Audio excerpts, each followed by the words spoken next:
বগুড়ার নন্দীগ্রাম পৌরসভার ৩ নং ওয়ার্ডের বৈলগ্রাম এলাকায় এক কৃষকের বসতবাড়িতে ভয়াবহ অগ্নিকাণ্ডের ঘটনা ঘটেছে। এতে দোতলা মাটির তৈরি বসতবাড়ি ৩টি ঘর পুড়ে প্রায় ৩ লাখ টাকার ক্ষতি হয়েছে বলে জানান ক্ষতিগ্রস্ত কৃষক খলিলুর রহমান।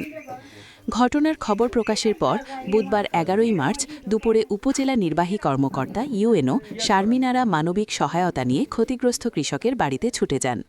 ইউএনওকে ঘটনাস্থলে দেখে আবেগে আপ্লুত হয়ে পড়েন ক্ষতিগ্রস্ত পরিবারের সদস্যরা। এ সময় কৃষক খলিলুর রহমানের মা ইউএনওকে জড়িয়ে ধরে কান্নায় ভেঙে পড়েন।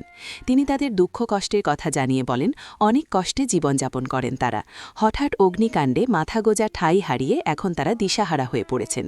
ঘরে নেই চাল ডাল, নেই থাকার মতো নিরাপদ জায়গা।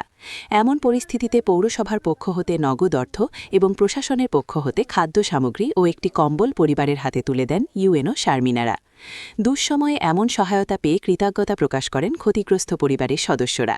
সহায়তা হাতে পেয়ে তারা আবেগে কান্নায় ভেঙে পড়েন এবং বলেন, এমন সময়ে আমাদের পাশে এসে দাঁড়িয়েছেন, এটা আমরা কখনো ভুলব না। ক্ষতিগ্রস্ত পরিবারের প্রতি সহমর্মিতা প্রকাশ করে উপজেলা নির্বাহী কর্মকর্তা শারমিনারা বলেন, মানুষ মানুষের জন্য, বিপদের সময় কেউ একা নয়।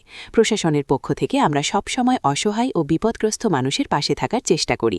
এই পরিবারের জন্য আমরা তাৎক্ষণিক সহায়তা দিয়েছি এবং ভবিষ্যতেও প্রয়োজন অনুযায়ী সহযোগিতা করার চেষ্টা করা হবে। তিনি আরও বলেন, দুর্যোগে ক্ষতিগ্রস্ত মানুষের পাশে দাঁড়ানো আমাদের দায়িত্ব। উল্লেখ্য, গত সোমবার দিবাগত রাত প্রায় ১টার দিকে হঠাৎ করেই কৃষক খলিলুর রহমানের বসতবাড়িতে আগুনের সূত্রপাত ঘটে। মুহূর্তের মধ্যে আগুন বাড়ির বিভিন্ন অংশে ছড়িয়ে পড়ে।